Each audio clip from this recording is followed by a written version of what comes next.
That brings me to one of the topics that we talked about last night, and one of those really interesting things about coaches' contracts. You talk about buyouts. James Franklin one is really interesting what Penn State put into that contract.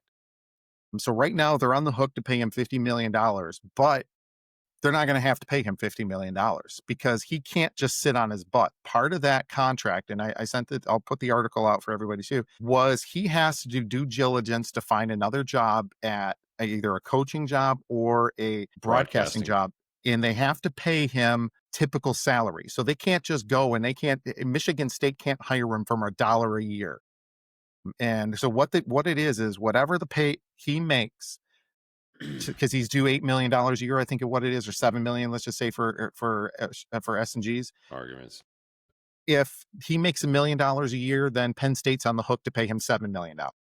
If he makes $12 million for a year for coaching or doing something, then the Penn State doesn't owe him a dime. Anything.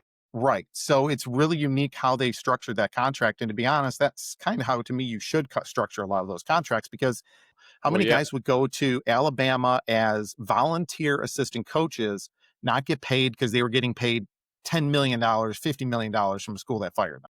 Well, that's a great point, and that's very good work on your part to find that out. Because now I'm going to actually look at a lot more contracts because I'm curious. To your exact point right there, how many other contracts are structured that way? Because it makes total sense. Exactly what you just said.